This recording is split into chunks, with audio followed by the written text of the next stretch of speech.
और उस नगर के पार करते ही उस नगर से एक व्यक्ति की लाश उठती थी।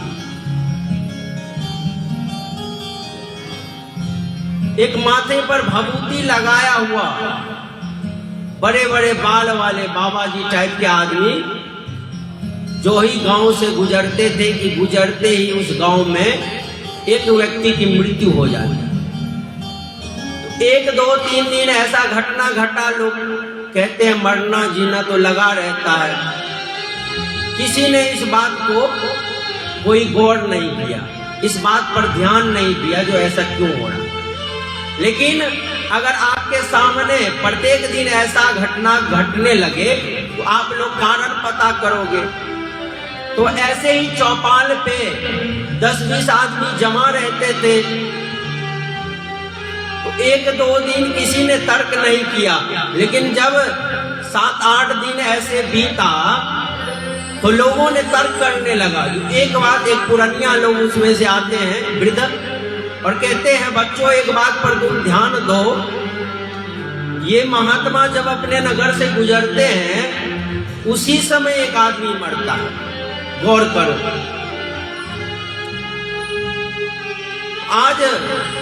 आज भी किसी की मृत्यु हो गई है, कल भी एक बार देख लो, कल भी वो आदमी उस नगर से निकला और एक आदमी की मृत्यु हो गई।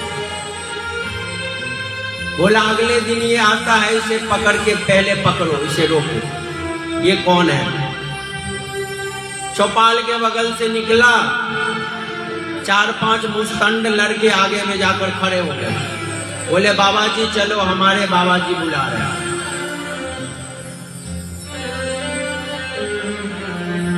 अपने बाबा जी के पास ले गए। बाबा जी संत के वेश में थे, तो उनके बाबा जी, लड़के के बाबा जी प्रणाम किया, महात्मा आपको प्रणाम है। लेकिन एक बात बताओ आप कि जब आप हमारे नगर से गुजरते हो उसी समय हमारे गांव में किसी की मृत्यु हो जाती है, ये कारण बताओ। हम सब शुरू में इस बात पर गौर नहीं किया, लेकिन अब आप जब जाते हो, आज भी जब पास होगे तो कोई ना कोई मर जाएगा। तो वो संत टाइप का महात्मा कहता है उस बूढ़े आदमी से, क्योंकि बाबा मैं काल हूं, काल। मैं कौन हूं? काल। और मेरा काम है लोगों को मृत्यु प्रदान करना, मेरी ड्यूटी है। तो मैं डेली ड्यूटी बजाता हूं। अरे ये तो काल है। पूरे गांव में शोर हो गया, काल को चौपाल पे बांध के रखा गया, चलो मिलने। गांव के प्रधान भी आए, एकदम गांव के प्रधान सरपंच आके वहां पे बैठ गए, सर पंचायती होने लगी। तो सबने सोचा ये तो काल है, काल का कौन कोई बिगाड़ सकता है। काल तो सिर्फ महाकाल से डरते हैं, भोले बाबा से, और तीसरे से तो डरते नहीं। तो इनको कितने देर बांध के रखोगे? तो सब बोलो नहीं नहीं, काल है, सबकी मृत्यु आ जाएगी, काल को जल्दी हटाओ यहां से। लेकिन सरपंच जो होता है गांव का प्रधान, वो बहुत चालाक, वो उसकी जी हुजूरी में लग जाता है। कहते काल साहब आप चलो, हमारे घर पे चलो, कुछ भोजन पानी करो आप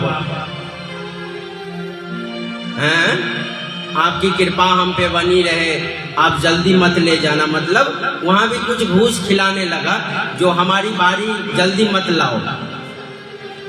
घर पे ले गया, भोजन वोजन करवाया काल को, और काल से कहता है सरकार आप जाओ आप,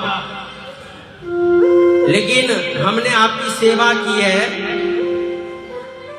तो हमें कुछ वरदान दो आप। काल कहता है ठीक बच्चा, तूने सेवा तो किया है, मांग क्या मांगता। तो आप काल हो, आप तो कुछ दे नहीं सकते हो, बस इतना करना आप, हमारी मृत्यु आए तो मृत्यु से 2-3 साल पहले एक संदेशा भेज देना मेरे पास। जो मैं मरने वाला हूँ। तो क्या हो जाएगा, मैं समझ जाऊंगा मरने वाला हूँ, तो ये सारी सरपंची वरपंची अपने बेटे को सौंप देंगे, सारा खजाना उजाना दिखा देंगे, गले की चाबी वाबी दे देंगे, सारा जमीन जायदाद का कागज दे देंगे, बेटे को सौंप देंगे, फिर ही से मरेंगे। काल बोला ठीक है सरपंच साहब, आपकी बात मानते हैं, भेज देंगे संभाल। अब तो सरपंच साहब की मौज एकदम मस्ती पूरे करे, जो कि जब मरने की तो अभी है नहीं, 2-3 साल पहले पता चल जाएगा हमें। एक दिन काल का बुलावा आ गया, काल आ गए, चलो सरपंच चलो, अब तुम्हारी टाइम पूरी होगी।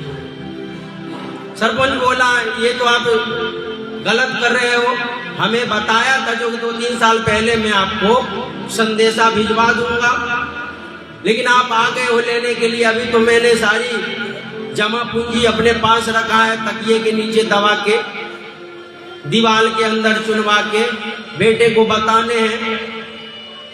आपने हमारी सेवा की कोई लाज नहीं रखी, आपने कोई संदेशा भेजा नहीं हमें। तो काल कहते हैं सरपंच साहब, मैंने एक संदेशा नहीं 3-3 संदेशा तेरे पास भेजा, और तू संदेशा पढ़ा ही नहीं, इसमें हमारा दोष नहीं।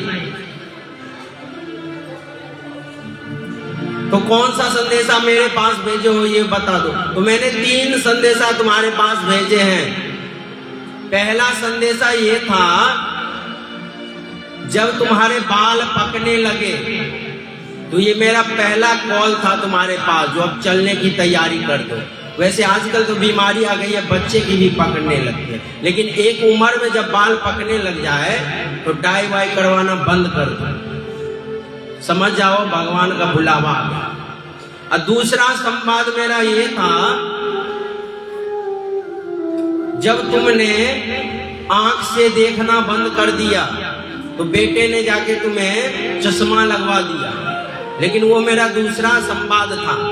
जब आंख से देखना बंद कर दो तो समझ जाओ ये भगवान की घंटी बजने लगी। और तीसरा संवाद मेरा ये था कि जब तुम कान से सुनना बंद कर दो, एक समय आती है बुढ़ापा, कान से सुनना भी कम हो जाता है, तो ये मेरा तीसरा कॉल था। लेकिन तुमने कान की मशीन लगवा ली, तो अब तुम्हारा टाइम आ गया। तो मरणासन व्यक्ति के कल्याण का सिर्फ एक उपाय है कि येन केन प्रकारेण भगवान के चरण में अपने मन को लगाना। मुक्ति की सिर्फ एक उपाय है। तो परीक्षित कहते हैं, गुरुजी मन तो बड़ा चंचल है, मन को कैसे भगवान में लगाएं, इसका कोई उपाय बताओ।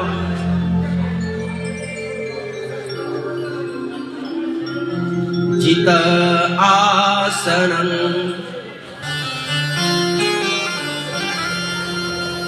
जित श्वास जित संग जितेंद्रिय। भगवान को कैसे मन, अब भगवान के शरण में कैसे मन लगाना है, सब ध्यान से सुनो। आप सब बैठ जाओ शांत हो, ये उपाय सुन लो, आपकी मुक्ति हो जाएगी। क्योंकि मन बड़ा चंचल है, अगर भगवान के शरण में मन लगाने हैं आपको, तो सबसे पहले आसन जीतो, बैठना सीखो। भागवत की कथा होती है 3-4 घंटे की, 3-4 घंटा कथा में बैठना सीखो, तब मन लगेगी। आसन को जीतो। तो आसन को कैसे जीत सकते हो, तो इसके लिए श्वास को जीतना पड़ेगा, श्वास को। क्योंकि सारी बीमारी शरीर में सांस के द्वारा ही प्रवेश करता है, सांस के द्वारा ही प्रवेश होता है, इसलिए सांस को जीतो। तो सांस को जीतने के लिए आपको ब्रह्म मुहूर्त में उठना पड़ेगा। ब्रह्म मुहूर्त कब होती है? 3:15 से 5:15 तक की जो समय होती है वो ब्रह्म मुहूर्त की होती है। लेकिन आप लोग 10 बजे तक सोए रहते हो, 9 बजे तक सोए रहते हो, तो ब्रह्म मुहूर्त में जगा करो। उस समय अमृत की कण वायु में घुला होता है। और विद्यार्थी लोग, स्टूडेंट लोग तो खास कर ध्यान दे, जो सवेरे ब्रह्म मुहूर्त में उठकर उस समय आप पढ़ाई करो तो देखो आपको जल्दी जल्दी सारी बातें याद आएंगी। 3:15 से 5 के बीच में उठने का चेष्टा करो, ब्रह्म मुहूर्त का समय। और उस समय आप जो भी कोई काम करोगे उसमें बहुत मन लगेगा। पढ़ोगे तो बहुत मन लगेगा, कुछ सीखोगे तो बहुत मन लगेगा, और सोओगे तो सोने में भी बड़ा आनंद आएगा उस टाइम। जो भी काम करो तो श्वास जीतने के लिए अपने शरीर को बीमारी से दूर रखना है तो ब्रह्म मुहूर्त में उठा करो। और उसके बाद संग को जीतो। अगर संगत खराब हो गई, संगत अगर दुष्टों के साथ है आपका, शराबियों के साथ है आपका, जुआरियों के साथ है आपका, हथियारों के साथ आपका संगत है, बेईमानों के साथ, चोर के साथ आपका संगत है, तो आप बिगड़ जाओगे।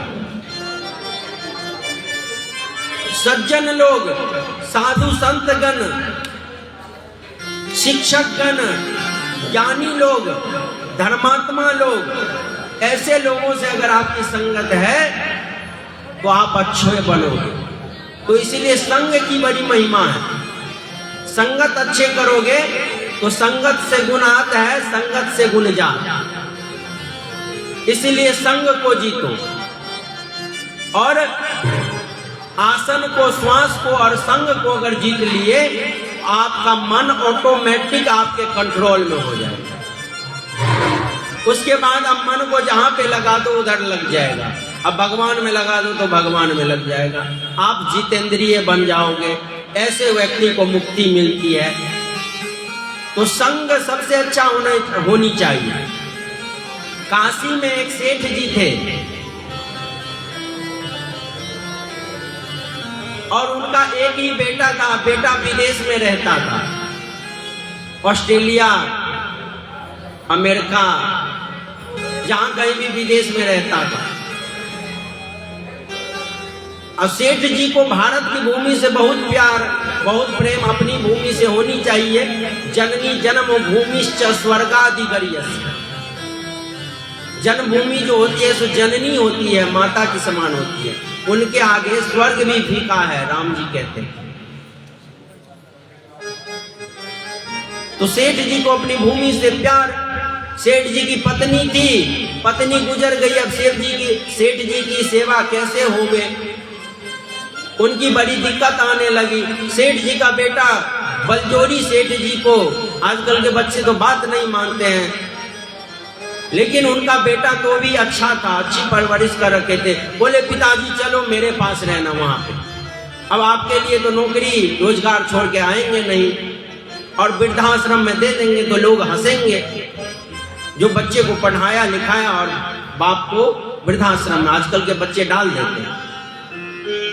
लेकिन सेठ जी का बेटा अपने साथ उनको ले गया।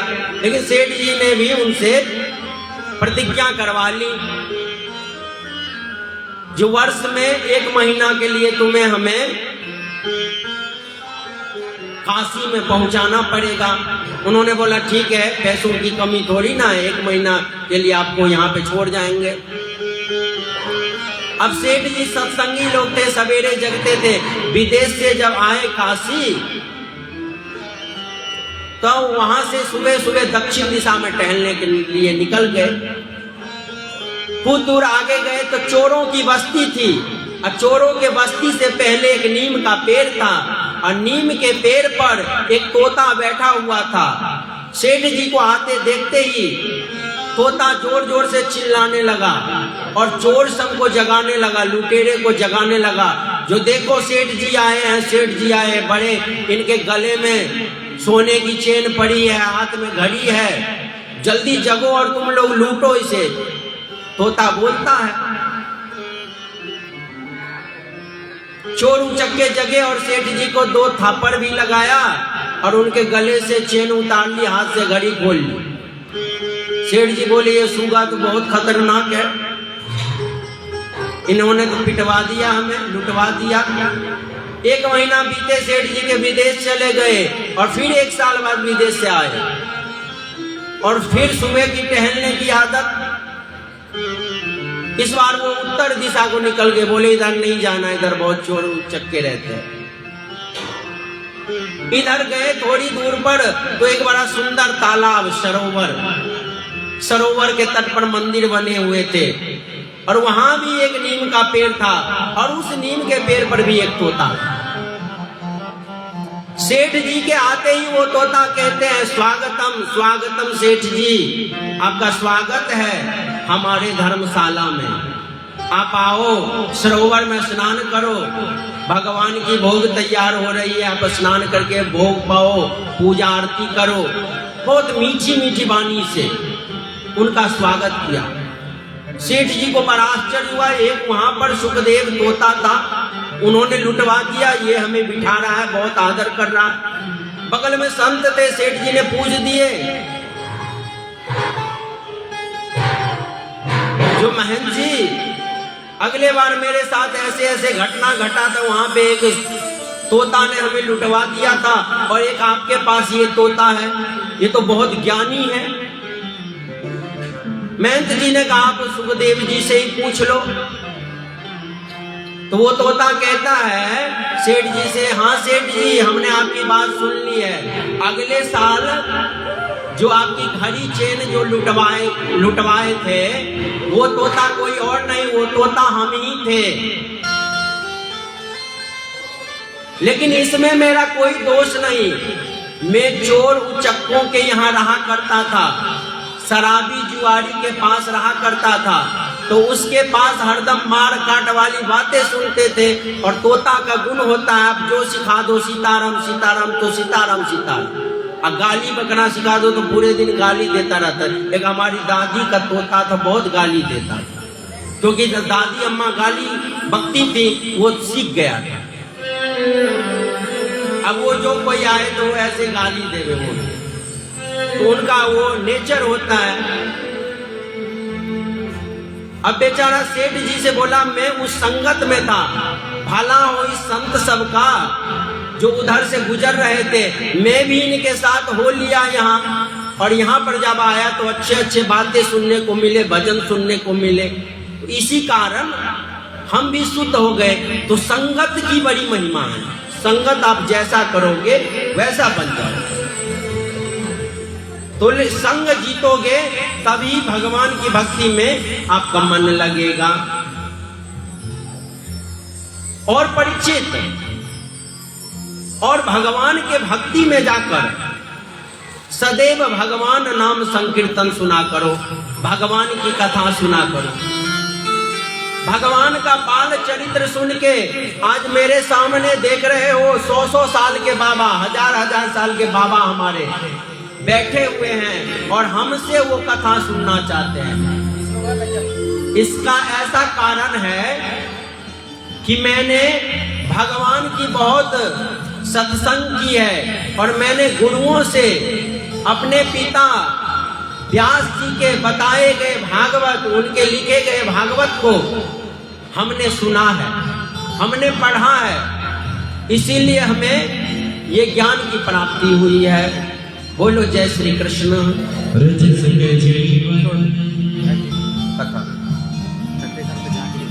बोली मंगल।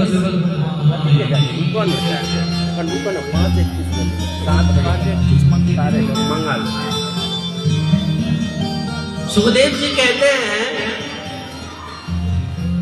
जो ये केन प्रकार भगवान की भक्ति में अपने मन को लगाओ।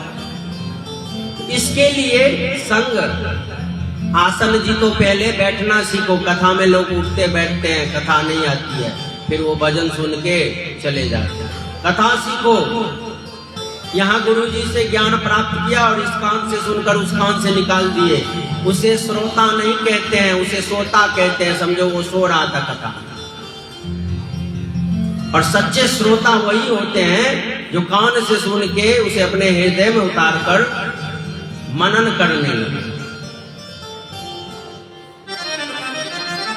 तो कथा से ज्ञान प्राप्त करो, संग की महिमा को जानो। परीक्षित कहता है प्रभु आपकी भगवान की क्या महिमा सुने हम, आपके भगवान के तो इतने अवतार हैं, इतनी कथाएं हैं जो जीवन निकल जाए, लेकिन मेरे पास तो समय नहीं है, 7 दिन का समय है। तो आप मूल बात कहो, सार सार तत्व, सार सार कथा बतलाओ, अपने प्रभु का कथा बतलाओ। परीक्षित कहते हैं मेरा जिस प्रकार उद्धार हो प्रभु वो कृपा आप करो। सुखदेव जी कहते हैं परीक्षित ध्यान से सुनो, अगर तुम अपना कल्याण चाहते हो तो तुम कहते हो जो भगवान बहुत हैं, इतने भगवान की लीलाएं कैसे सुने। तो भक्त और भगवान का रिश्ता बड़ा पवित्र रिश्ता है। जैसे भगवान के ये पृथ्वी पर 6 अरब जनसंख्या है पूरी पृथ्वी के, और इसमें जितने भक्त हैं, जितने मनुष्य हैं, उनके उतने पिता है, उतने स्वामी हैं। जितने सबके अलग अलग स्वामी हैं, सब अपने अलग अलग उनके पिता है, वैसे ही अलग अलग भक्त का अलग अलग मानना है। अब बताओ भगवान ने मत्स्य अवतार लिए क्योंकि ब्रह्मा जी के मुख से निकला हुआ वेद समुद्र के अंदर राक्षस चुरा के ले गया था। अब पानी में जाके कौन लड़ाई करेगा। तो भगवान ने मत्स्य अवतार धारण किया और उस दैत्य को मारकर वेद को स्थापित किया। और पृथ्वी पर प्रलय आई तो स्वयं मनु को उन्होंने एक नौका में बिठाकर जब तक प्रलय हुआ तब तक उन्हें घुमाते रहा, जो पृथ्वी पर बीज की रक्षा हो पाई। मनुष्य रूपा के हम सब संतान हैं। तो मत्स्य अवतार में ब्रह्मा जी के पुत्र महाराज मनु और शत्रुपा का जब पृथ्वी पर पूरा जल ही जलमग्न था पूरा ये पृथ्वी, उस समय उन्होंने रक्षा की। नौका में बिठाकर जब तक प्रलय समाप्त नहीं हुआ तब तक मनु महाराज को नौका में बिठाए रहे। तो इसके लिए उन्हें मत्स्य बनना पड़ा। वो भक्त के लिए बनते हैं और जिस समय जिस चीज की आवश्यकता होती है वैसा ही रूप लेते हैं। अब देवासुर संग्राम के लिए समुद्र मंथन हुआ तो मंदराचल पर्वत को धारण करने के लिए वो कच्छप रूप ले लिए और पृथ्वी जल में डूबी थी, पृथ्वी को ऊपर करने के लिए उन्होंने वराह का रूप। जिस समय जैसा जरूरी बनता गया। और कलकत्ता में देखे हिरण्यकश्यप को मारने के लिए नरसिंह बन के आए, उन्हें नरसिंह बनना पड़ा क्योंकि हिरण्यकशिपु ने ऐसा वरदान ले रखा था। उनको शौक नहीं है वैसा बनने के लिए।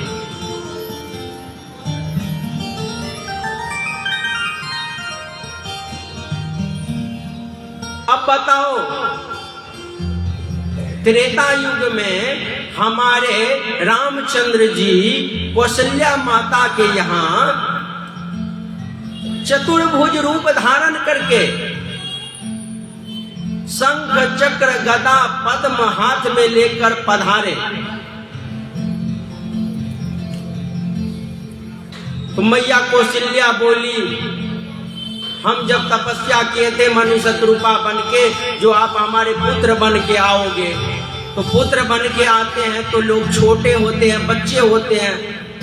ये तो पुत्र नहीं, आप पापा बन के आए हो। इतना बड़ा रूप, चतुर्भुज रूप, शंख चक्र गदा पद्म, ऐसा कोई भला बच्चा होता है?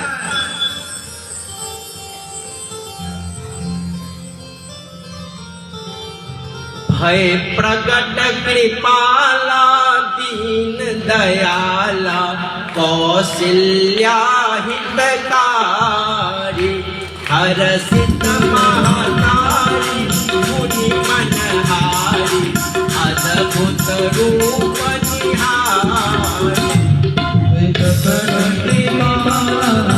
दीन दयाला कौशल्या हितकारी हरसित महातारी मुनि मनहारी अद्भुत रूप निहारी लोचन अभिरामा तनु घन श्यामा निज आयुष भुज चारी भूषण भगवान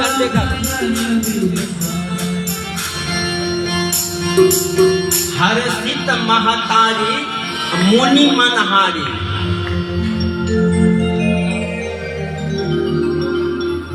अद्भुत रूप निहारी लोचन अभिरामा तनु घन श्यामा। अभी रुक जाओ, कृष्ण जन्म। लोचन अभिरामा तनु घन श्यामा निज आयुध भुज चारी। चार भुजा लेकर कौशल्या माता के यहाँ आ गए। तो मैया बोली ये बच्चों का रूप नहीं है, अब रूप बदलो। अब भगवान तो कभी बच्चा बने नहीं थे।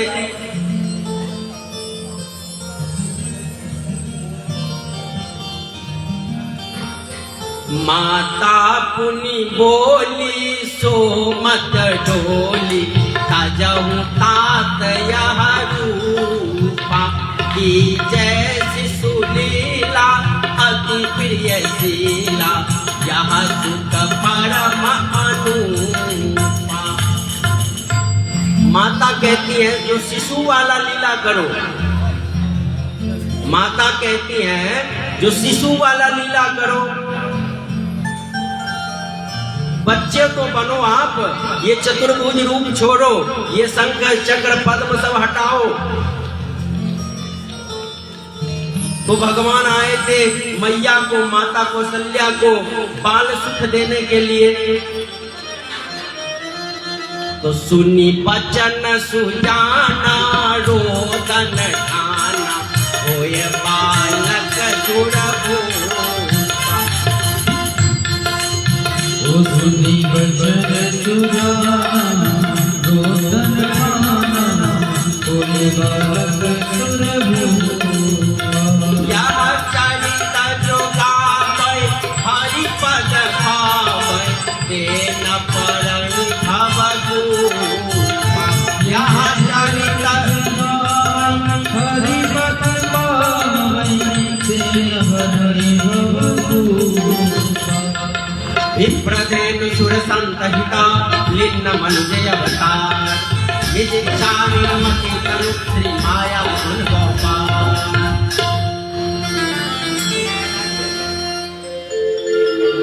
तो मैया को बाल सुख देने के लिए हमारे रामचंद्र जी उनके यहाँ प्रकट हुए। तो आप कहते हो भगवान बाल रूप में आ गए। अरे उस समय जरूरी थी, मैया को ऐसा वरदान था।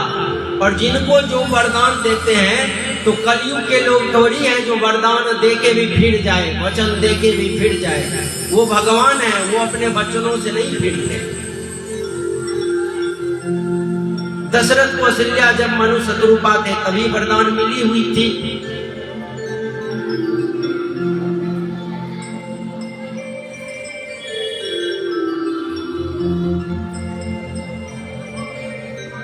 साल में भागवत कथा हम करते ही हैं और साथ साथ एक दो राम कथा भी अवश्य करते हैं। तो राम कथा में राम जी की बहुत, वाल्मीकि बाबा ने तो 44,000 श्लोक और तुलसी बाबा 9 कांड बना दिए। इतना विस्तार राम छवि लिखे, लेकिन भागवत में सिर्फ 1.5 अध्याय में रामचंद्र जी की कथा समाप्त है।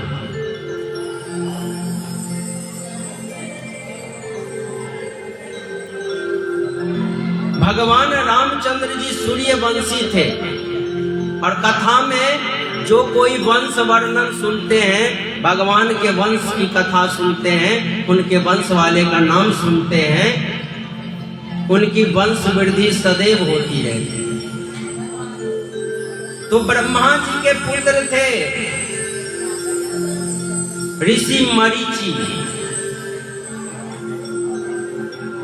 अब मरीचि के पुत्र हुए महर्षि कश्यप, और महर्षि कश्यप के दीति अदिति पत्नियां थी। तो अदिति के आदित्य हुए सूर्य नारायण, इसीलिए इसे सूर्य वंश कहते हैं। वो सूर्य नारायण जो विवस्वान थे, उनके पुत्र ही थे मनु महाराज। कई मनु हुए हैं, तो एक मनु सूर्य नारायण विवस्वान के भी पुत्र थे, और मनु के पुत्र हुए इक्ष्वाकु। वो बहुत चक्रवर्ती सम्राट थे, इसलिए राम जी के वंश को इक्ष्वाकु वंश भी कहते हैं। इक्ष्वाकु का पुत्र था जिनका नाम था कुक्षी, और कुक्षी का पुत्र था विकुक्षी। विकुक्षी का पुत्र हुआ राजा बाण, और बाण का पुत्र था अनरण्य। अनरण्य का पुत्र था पृथु महाराज, अब पृथु महाराज का पुत्र था त्रिशंकु। विश्वामित्र ने जिन्हें अपने योग बल से अलग से स्वर्ग निर्माण करके दिया था। राम कथा में बताते हैं, सारी राजाओं की कथाएं बहुत विशाल और सुनने में बहुत आनंद देता है।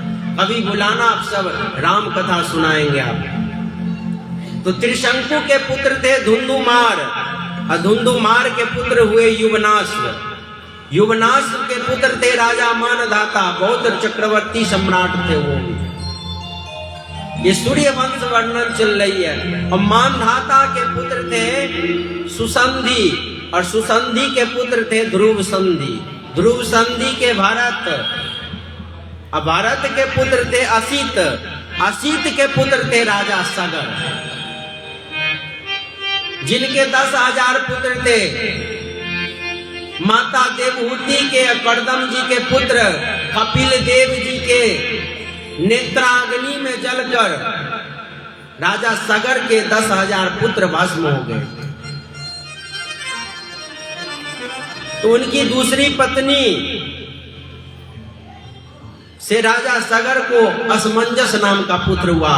असमंजस का पुत्र था अंशुमान। अंशुमान का पुत्र था दिलीप, और दिलीप का पुत्र था भागीरथ, जिन्होंने अपने कुल के उद्धार के लिए गंगा मैया को पृथ्वी पर लाए थे। वामन अवतार में भगवान ने जब 3 पग में पूरी पृथ्वी माप ली, तो पग जब ब्रह्मा जी के पास गया, तो ब्रह्मा जी ने अपने कमंडलू से जल निकालकर उनका पांव धो लिया, और विष्णु चरण से जो वो जल निकली चरणामृत, वही गंगा हो गई, और ब्रह्मा जी ने उन्हें कमंडल में रख लिया। अब ब्रह्मा के कमंडल से भागीरथ जी ने तपस्या करके, उनके कई कुल, दिलीप ने भी तपस्या किया था, असमंजस ने भी तपस्या किया था, लेकिन नहीं आया। भागीरथ के घोर तपस्या से गंगा मैया प्रसन्न होकर, इनकी भी बहुत विशाल कथाएं हैं। एक दिन पूरा भागीरथ चरित्र निकलता है रामायण में, 9 दिन की कथा। इतना बड़ा विशाल छवि महात्मा भागीरथ का, जिन्होंने पूरी पृथ्वी का उद्धार और सारे पाप के निवारण के लिए पाप धोरनी मां गंगा को पृथ्वी पर लाए थे तपस्या कर। उन भागीरथ का पुत्र था कुकुतस्थ, और कुकुतस्थ का पुत्र हुआ रघु, जो बहुत चक्रवर्ती नरेश थे। इतने बड़े नरेश हुए जो स्वर्ग लोक कि देवता इंद्र भी आधा सिंहासन खाली करके उन्हें बिठाते थे। इसीलिए इस वंश को रघुवंश भी कहते हैं। कहते रहते ना रामायण में, रघुकुल रीत सदा चली आई, प्राण जाई पर वचन न जाई। वचन के बड़े पक्के थे राजा रघु। उन रघु जी के पुत्र थे प्रवृद्ध, प्रवृद्ध के पुत्र हुए शंखन, शंखन के पुत्र थे सुदर्शन, सुदर्शन के पुत्र अग्निवर्ण, अग्निवर्ण के शिग्रन, शिग्रन के मरु, मरु के परशुक्र, और परशुक्र के राजा अम्बरीश, अम्बरीश के नहुस, नहुस के जयाति, ययाति के नभाग, नभाग के अज, और अज के पुत्र हुए महात्मा दशरथ, जिनकी 3 पत्नी थी, कौशल्या, सुमित्रा और कैकेयी। उन्हीं दशरथ के पहली पत्नी कौशल्या से त्रिभुवनपति, अखिल ब्रह्मांडादि नायक राजा रामचंद्र जी बाल रूप में उनके यहाँ चैत्र मास के 9वीं तिथि को दिन के ठीक 12 बजे पैदा हुए।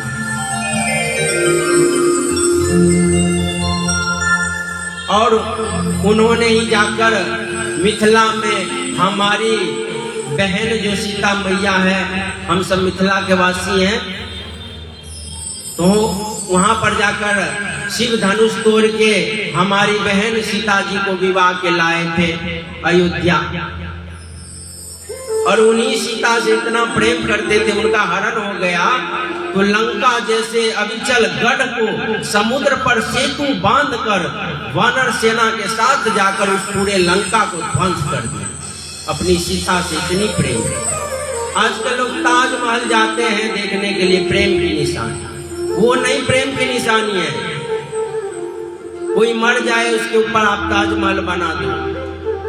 अरे सीता जी के लिए 7 समुंदर, समुंदर पर पुल बनाकर लंकागढ़ पहुंचना, अपनी प्रेमिका को लाने के लिए समुद्र पर बानर भालू के साथ पुल बनाकर उस आतताई को समाप्त करना, वो रामेश्वर का, रामेश्वर दर्शन को जाओगे तो उस पुल को अवश्य देख के आओ जो सैटेलाइट से ऊपर से भी दिखते हैं। त्रेता युग में बना राजा रामचंद्र जी का वो पुल अभी भी बना हुआ, जो जिन्हें सेतु बंद रामेश्वर कहते हैं। अपनी प्रेमिका से इतना प्रेम, समुद्र पर सेतु बंद के और रावण को जाकर समाप्त करते हैं और विभीषण को राजगद्दी देकर फिर अयोध्या आते हैं। मेरे झोपड़ी के भाग आज भूल जाएंगे,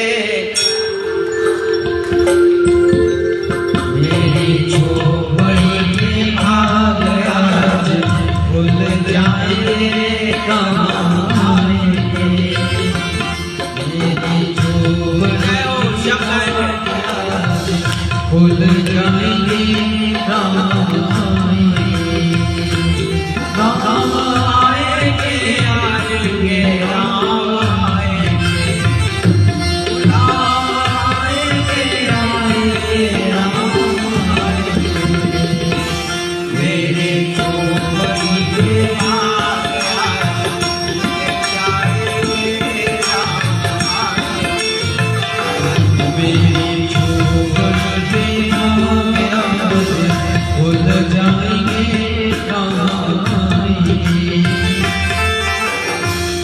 बेटा बेटी के शादी में सब कोई नाचते हैं और वो 84 लाख योनि है, वहां नाचोगे तो 84 लाख योनि में नाचना पड़ेगा। पेड़वर पुनरपि जननम पुनरपि मरणम। और यहाँ अगर नाचोगे कथा में तो 84 से पार निकल जाओगे। तो राम आएंगे आएंगे राम आएंगे, ओ राम आएंगे आएंगे राम आएंगे, राम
जय गोपी चित चोर प्रभु,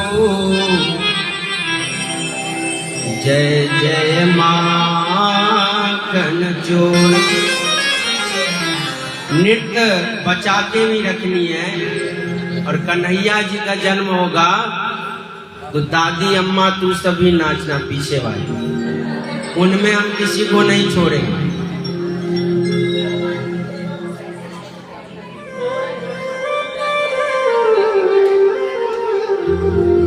सूर्य नारायण भगवान का कंप्लेन शिकायत लेके चंद्र देवता श्रीमन नारायण के पास गए और उन्होंने कहा, जो प्रभु जी आपने बाल रूप में जन्म लिया त्रेता में, अयोध्या में, कौशल्या के यहाँ राजा दशरथ के महल में, तो दिन के ठीक 12 बजे, और 12 बजे सूर्य देवता पूरे सर पे होते, पूरे सीधे होते। आप देखना 12 बजे आपकी छां अगर पड़ेगी तो सीधे नीचे, दूसरे टाइम आपके छां पड़ेंगे यहाँ तो आप वहां तक लंबे दिखेंगे, लेकिन 12 बजे पूरे सर पे होते। तो सूर्य महाराज ना इधर डोले ना इधर डोले। सो हमने तो देखा ही नहीं जो आपका बाल रूप कैसा है। और सूर्य नारायण भगवान ऐसे टिक गए आपके बाल रूप को देखने के लिए, जो कई वर्ष बीत गया ना अयोध्या का लोग समझा। राम जी के आने से इतने खुशी हो गए अयोध्या के नर नारी, जो उन्हें पता ही नहीं चला कि रात हुई कब। दिन ही दिन सूर्य नारायण भी वहां से डोले नहीं। भुवन मोहिनी सुंदर चरित्र देखकर राम जी का, बंदो बाल रूप सोई राम, उनका सुंदर बाल रूप देखकर सूर्य नारायण उधर से घिसके ही नहीं। और सूर्य नारायण घिसके तब न चंद्र देवता उधर से आवे। तो शाम हुई नहीं, रात हुई नहीं, चंद्र देवता भगवान के बाल रूप देखे ही नहीं। सो कंप्लेन लेके वहां पे चले गए। भगवान बोले, चंद्र देवता तुम चिंता मत करो, हम सबकी मनोकामना पूर्ण करते हैं। पहले हमारा बनकर तो दिखलाओ, पहले हमारी भक्ति तो करो, उसके बाद हम सबकी मनोकामना पूर्ण करते हैं। सबके एक ही प्राणपति, सबके प्राणपति सिर्फ हम ही हैं। तुम हमारी भक्ति करो और ये युग बदलने दो। द्वापर युग में हम चंद्रवंश में आएंगे।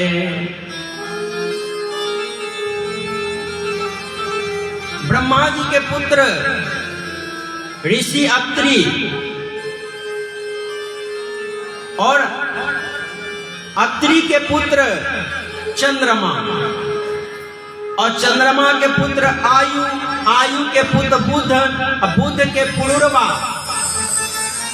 अब पुरुरवा का पुत्र का नाम था नहुष, और नहुष के पुत्र थे यति और ययाति।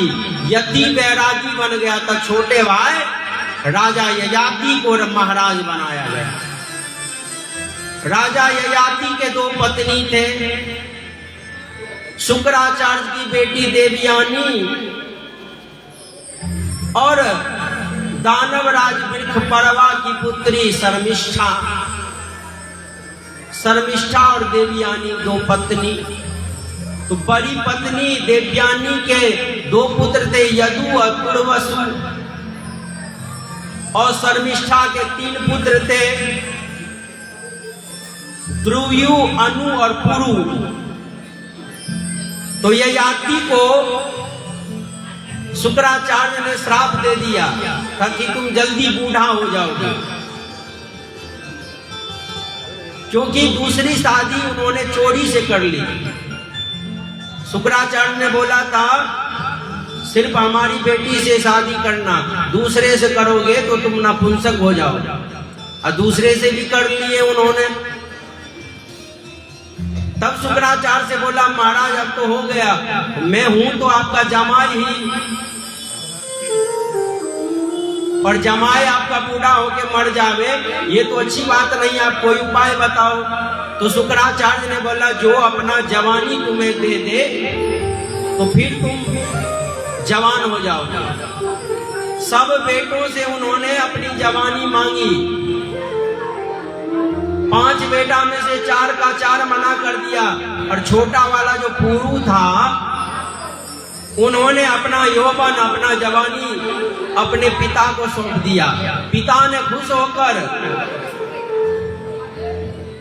उन्हें अपना पूरा राजगद्दी, महाराज ययाति का जितना साम्राज्य था उनका मालिक अपने छोटे पुत्र पुरु को बना दिया, और बाकी सबको महाराज यदु को जंगल का राज दे दिया। बोला तुम्हारा जंगल हो गया, किसी का पर्वत दे दिया। और जो ओरिजिनल संपत्ति थी, जो बेटा उन्हें अपना यौवन दिया था, जवानी दी थी, उन बेटा को दे दिया।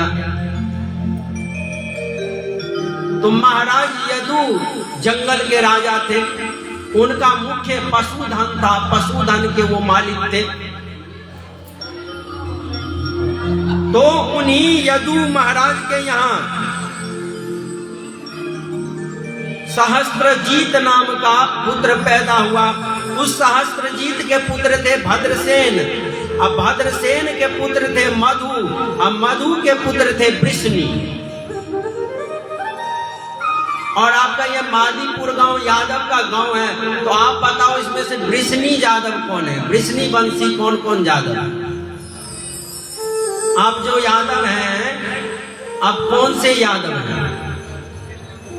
जैसे वृष्णि वंशी यादव होते थे, कन्नौजिया यादव होते थे, कुंती भोजवंशी यादव थे, भोजवंशी यादव, सुरसेन वंशी यादव,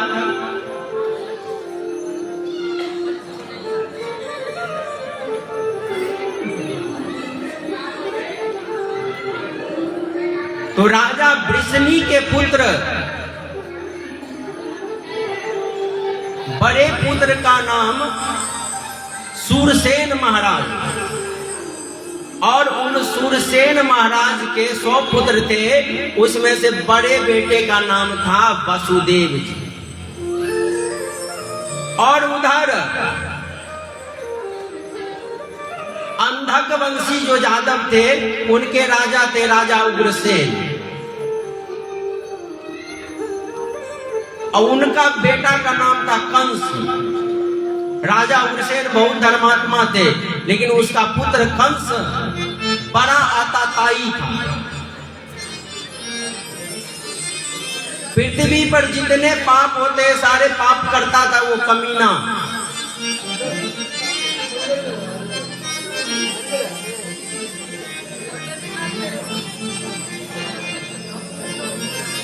ऋषि महात्मा सबको मारते थे।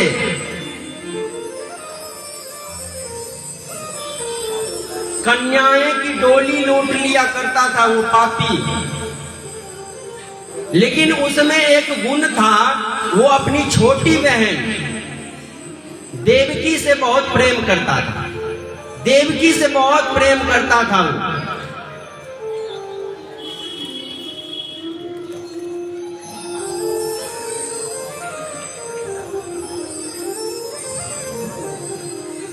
राजा सूरसेन जी के पुत्र वसुदेव जी का विवाह कंस की उसी छोटी बहन देवकी के साथ संपन्न हुआ। हो गए तुम्हारे पास। अब ऐसी कहानी बढ़ती जाएगी। रसगुल्ला वाली कथा गई है, अब से 2-3 दिन सिर्फ रसगुल्ला वर्ष, रसगुल्ला वाली कथा है। कन्हैया की कथा मतलब माखन की कथा। वैसे रसगुल्ला खाओ, रस में डूबो।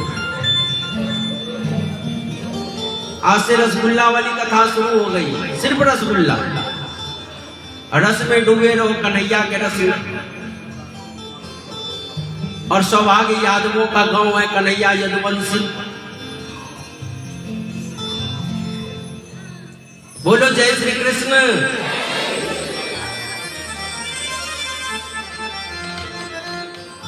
तो शादी के समय जब शादी संपन्न हुई तो कन्या की विदाई होती है, तो अपनी बहन से इतना प्रेम करता था कंस, बोला अपने बहन को रथ पे बिठा के मैं ले जाऊंगा, उसका सारथी बन,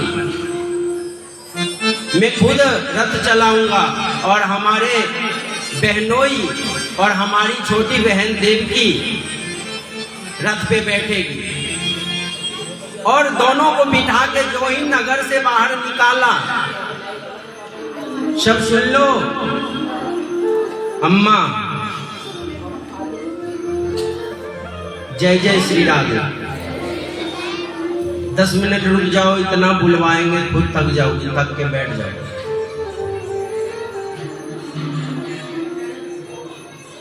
नगर के बाहर निकले, रथ पे बैठकर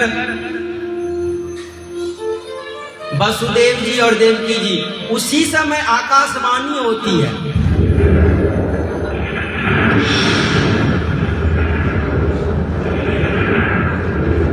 अरे दुष्ट कंस, तूने बहुत पाप किया है, बहुतों को सताया है तूने, और ये समझ ले तू जिस बहन को रथ में बिठा के ले जा रहा है उसी का अष्टम गर्भ तुम्हारा काल बनेगा। अब कंस तो था पापी, इतना भी प्रेम करे तुरंत उसका बुद्धि फिर गया, बोला जिस बहन से इतना प्यार करूं प्रेम करूं, खुद रथ चला के इसे ससुराल छोड़ने जाऊं, और इसका ही बेटा हमारा प्राण लेवे।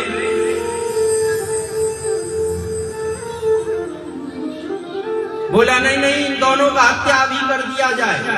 तुरंत तलवार लेकर देवकी का गला काटना चाहा, लेकिन वसुदेव जी उनका हाथ पकड़ लिए, क्योंकि पत्नी पे विपत्ति आए तो पति का काम है उसका साथ देना, और पति पे विपत्ति आए तो पत्नी का काम है उनका साथ देना। शुरू कथा में ही बताए थे, पति पत्नी समाज रूपी बैलगाड़ी के 2 पहिए होते हैं, और एक भी पहिया गड़बड़ा जाए तो गाड़ी नहीं चलेगी, इसलिए दोनों को मिल के चलनी चाहिए। बोलो जय श्री कृष्ण।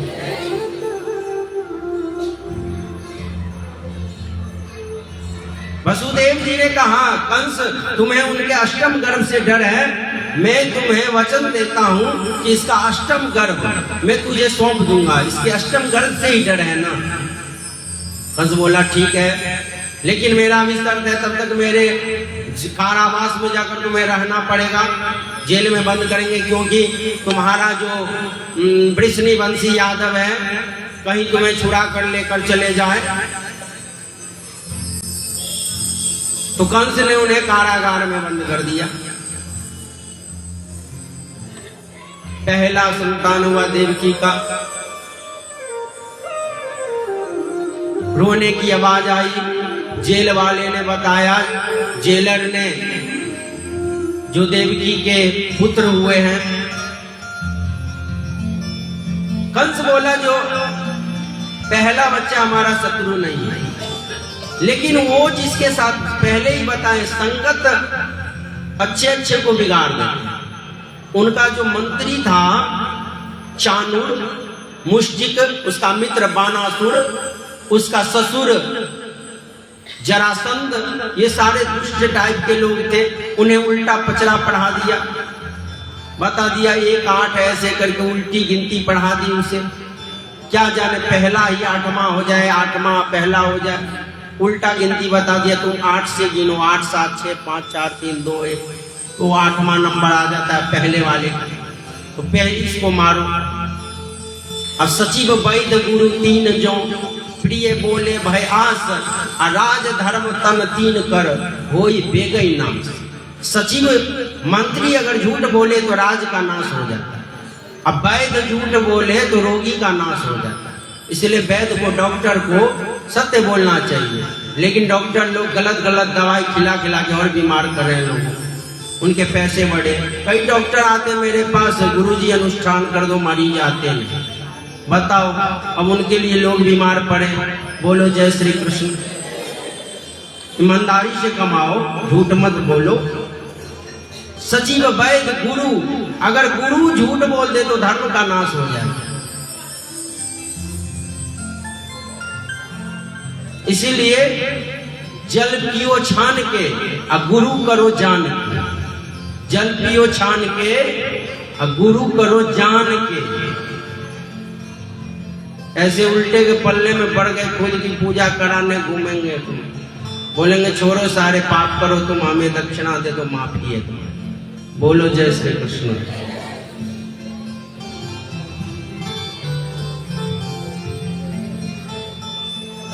तो उल्टा पढ़ा दिया, बच्चे को मार दिया, पहले का मार दिया, फिर दूसरे को मार दिया, तीसरे को मार दिया, चौथे को मार दिया, पांचवें को मार दिया, छठे तक को मार दिया।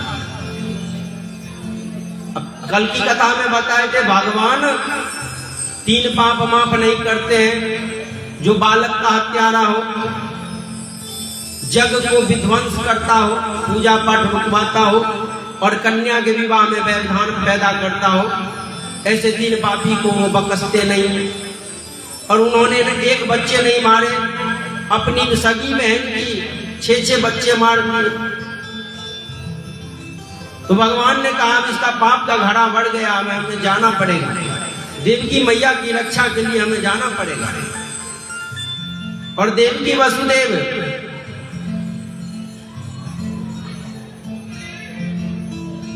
भगवान के बड़े भक्त, वो भी द्वापर में कौशल्या और दशरथ जी के अवतार।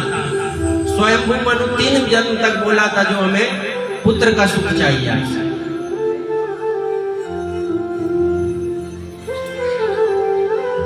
तो भगवान जब जाते हैं तो उनके पीछे उनका शेष जी भी जाता है। तो रामा अवतार में शेष जी पीछे आए थे, लक्ष्मण जी, लक्ष्मण शेषावतार है। तो उस समय उन्होंने, उनकी बहुत छोटा भाई था शेष जी, बोले लक्ष्मण जी उस बार तुमने हमें बहुत 14 वर्ष तुम्हारी रखवाली करते थे, जब तब तुम हमें डांट दिया करते थे, हैं? मैंने परशुराम जी से लड़ने लगा, वो भला बुरा कह रहा था, तो तुम बोले शांत हो जाओ लक्ष्मण। मैंने बोला जो कि इस समुद्र के पीछे तुम क्यों तपस्या करने के लिए बैठे हो, अभी जल्दी से समाप्त करो। तो तुमने बोला नहीं नहीं, पहले इनका हम प्रार्थना कर लेते हैं, हमारा कोई बात मानते नहीं था, इस बार मैं बड़े होके जाऊंगा, फिर तुम पे हुकूमत चलाऊंगा। इसलिए शेष जी पहले आ गए देवकी के गर्भ में, लेकिन शेष जी के हाथ में तो मृत्यु थी नहीं, 7वीं गर्भ। भगवान बोला ये उल्टा हो गया। तो योग माया भगवती दुर्गा ने गर्भ ट्रांसप्लांट करा दिया। अभी भी होता है ना, एक के गर्भ दूसरे के गर्भ में स्थापित कर दिया जाए, ये हमारे वेद में है। पहले द्वापर युग में गर्भ ट्रांसप्लांट होता था। वसुदेव जी की पहली पत्नी जो रोहिणी मैया थी, जो नंद बाबा के यहाँ रहते थे जब से जेल में थे वसुदेव जी, क्योंकि नंद बाबा वसुदेव जी के मित्र थे। तो उस गर्भ को संकर्षण करके रोहिणी मैया के गर्भ में पहुंचा दिया गया। और कंस को सूचना हुई, जो बच्चा जन्मने से पहले ही मर गया पेट में। और 8वां गर्भ हमारे बांके बिहारी कन्हैया लाल जी, उनके गर्भ में प्रवेश हो गए। सब कहते हैं भगवान अवतार लेते हैं, लेकिन नहीं। एक बार गर्भ भगवान के पास पहुंच गया, गर्भ ने स्तुति की भगवान की। जो बड़े सारे महात्मा सब आते हैं कथा प्रवचन में, कहते हैं गर्भ में नहीं जाना है, गर्भ में नहीं जाना है, गर्भ में बहुत कष्ट होते हैं, 9 महीना तक माँ के पेट में जो नर्क रहता है, मलमूत्र भरा हुआ, उसमें पड़े रहना, ऐसा कष्ट नहीं, मुक्ति का मार्ग खोजो। सारे महात्मा, सारे वेद पुराण सब गर्भ की ही निंदा करते हैं। भगवान बोला गर्भ तुम चिंता मत करो, जब हम तुम्हारे गर्भ में आएंगे सब तुम्हारी स्तुति करेंगे। तो गर्भ स्तुति भी है। भाद्रपद कृष्ण पक्ष की अष्टमी का दिन, चैत्र मास शुक्ल पक्ष की 9वीं तिथि को दिन के ठीक 12 बजे रामचंद्र जी आए। तो भगवान कृष्ण वो उजाले में आए थे। तो भगवान कृष्ण बोले हम अंधेरे में जाएंगे, अंधेरे को भी सुख मिलनी चाहिए। तो वो भाद्रपद महीना की,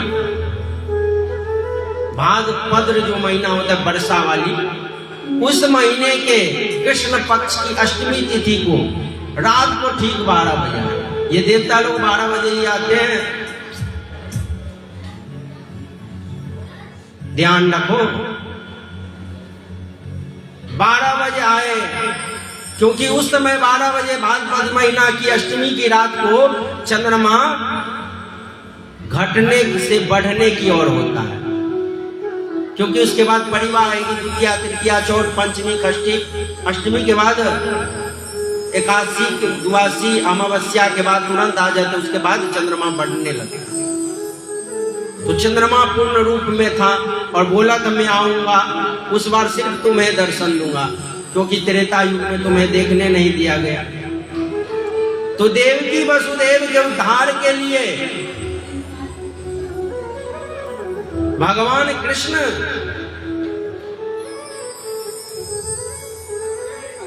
तमद भूत बालकम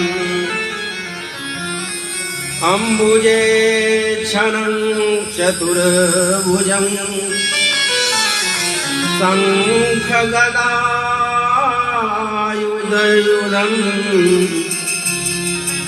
श्रीवत्सलक्षं गलशोभिकौस्तुभं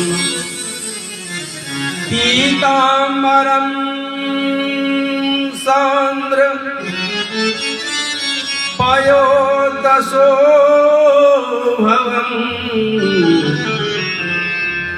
कृष्णं कृष्णं देवकी सुतं।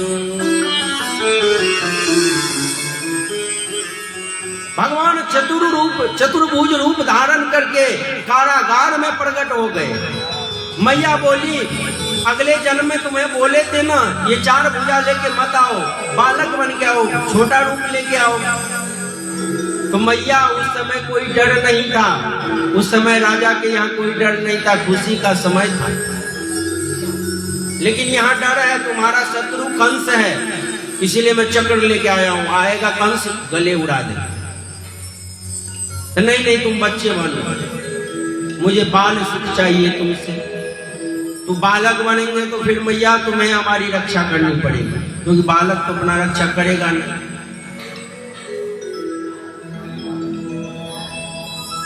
भगवान के आते ही वसुदेव जी के हाथ के सारे वो जड़ी जंतर जो बेड़ियां लगी थी सब खुल गई, मैया की भी खुल गई, क्योंकि भगवान के आते ही बंधन कट जाते हैं।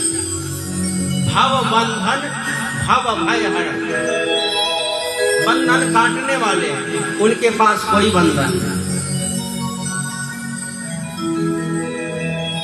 और भगवान आते हैं तो ऐसी लीला होती है उनकी, बड़ी विचित्र लीला। इतने जोर की आंधी तूफान आती है और सारे जेलर सो जाते हैं। अरे खुल गए सारे ताले, ओए क्या बात हो गई, कि जब से जन्मे कन्हैया करामात हो गई, जब से जन्मे कन्हैया करामात हो गई।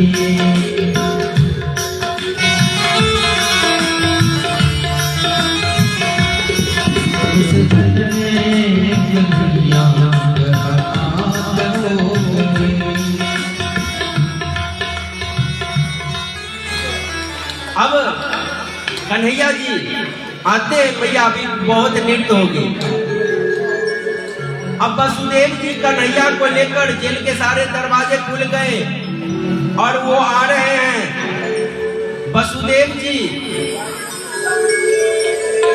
बोलो कृष्ण कन्हैया लाल की जय। जमुना मैया भरी हुई है। जमुना मैया भगवान के पांव छूने चाहते हैं।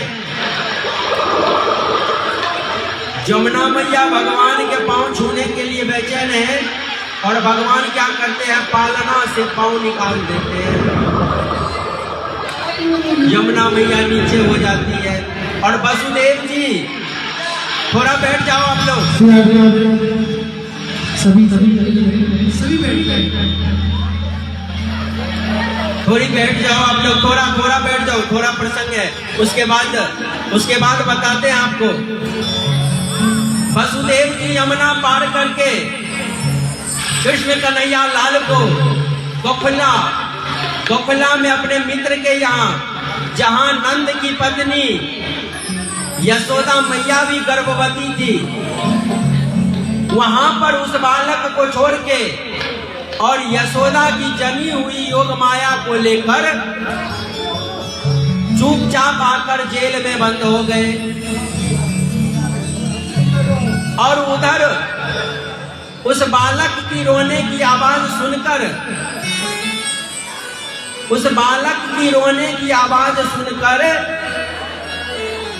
यशोदा की जो ननद थी नंदा और सुनंदा अपने भाई नंद को कहते हैं, जो नंद भैया लल्ला हो गए हो, नंद भैया थारे लल्ला हुई है।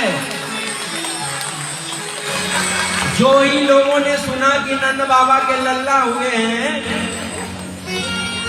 कि वहां पर बधैया की भीड़ लग गई, क्योंकि नंद बाबा को 60 साल की उम्र में लड़का पैदा हुआ और नंद बाबा गोखला के मुखिया थे, प्रधान के यहाँ बच्चा पैदा हुआ, सब बधैया गाने के लिए आ गए। अरे लल्ला जन्म सुनी आई यशोदा मैया दे दो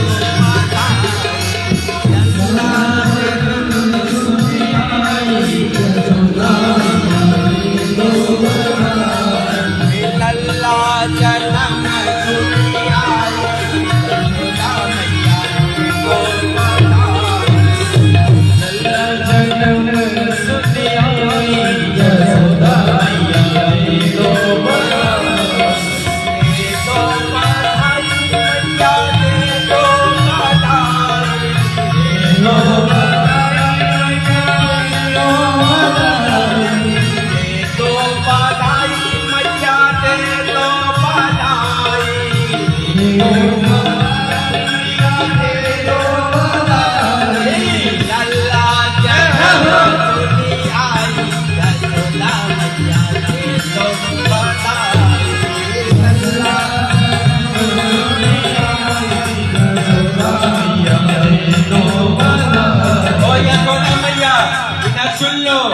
लल्ला की बधाई में 10-20 से काम न चलेगी।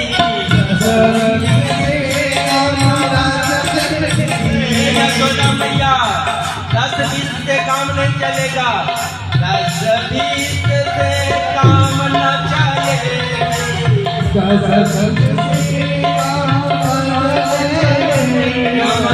मन कौआ जो चाहिए यशोदा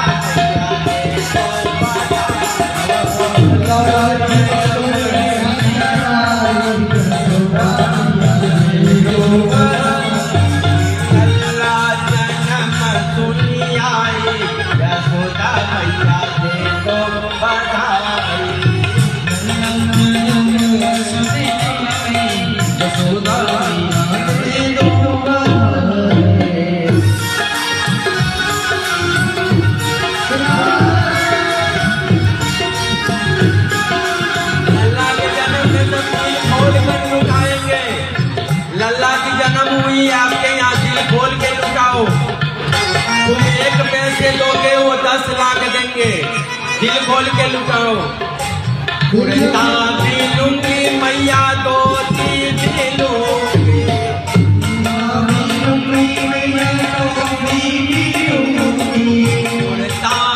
लूंगी मैया 2-3 लूंगी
प्रेमियों ऐसे मत करो, सब माताओं से होने लगे, थोड़ा थोड़ा पीछे पहले माता व्यवस्था को बना कंप्लीट, थोड़ा थोड़ा पीछे, थोड़ा थोड़ा पीछे।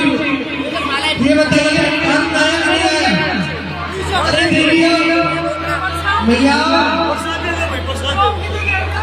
अरे माली पुल वाली वालों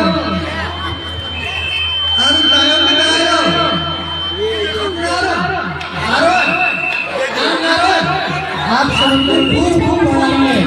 नंदगी राजा की बधाई है, झूठ नहीं बोलो। नंदगी राजा की बधाई है। सब लेने को लगे, एक और भैया ये बताओ, आपको बधाई चाहिए और ये भैया ब्रजमान ये वैसे बैठे सुन के बैठे, ये गा रहे हैं, बजा रहे हैं, हाथ में छाले होंगे, ये देखिए। अरे आपकी यजमान को, हमारी यजमान जी, अरे यजमान जी देने बधाई ब्रजवासी आए, देवगढ़ भैया बधाई, इनको बधाई और सुंदर बधाई हमारी यजमान जी भैया भैया।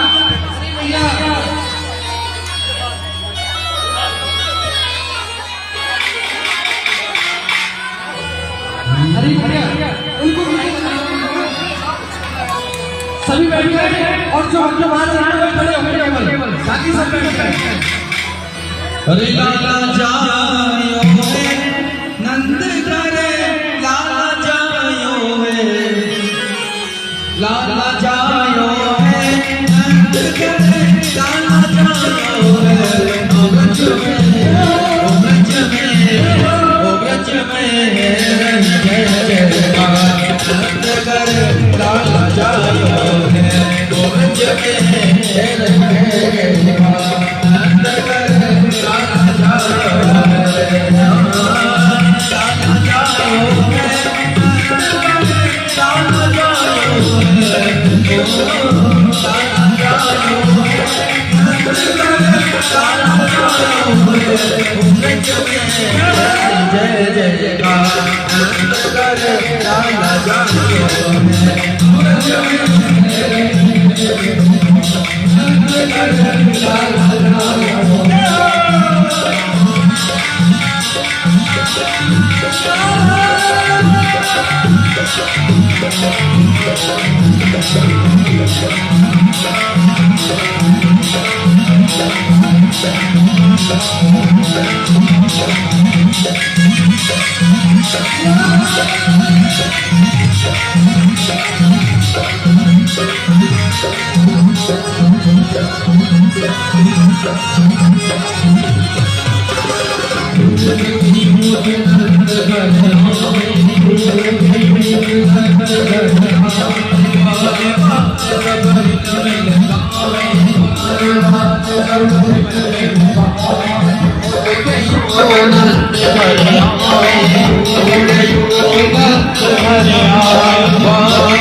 हमारे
जो हमारे ब्रज में होता है नृत्य करना आता है नहीं आता हमसे किसको आता है जिनको आता है वो करे और जिनको नहीं आता है ऐसे सर पे सभी एक हाथ को अपना राइट हैंड और लेफ्ट हैंड से लगाओ राइट ये हमारे ब्रजवासी वाले ब्रज में हमारे कन्या के सखा को सभी अपनी घूमने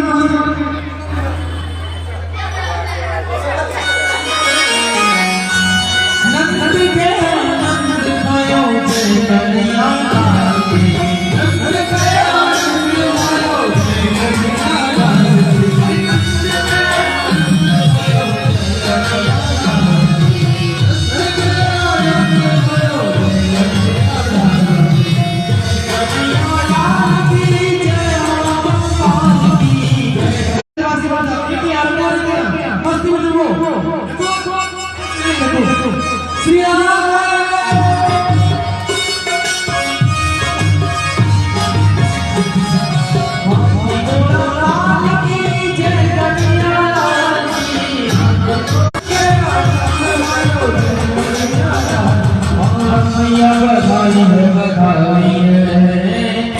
बधाई है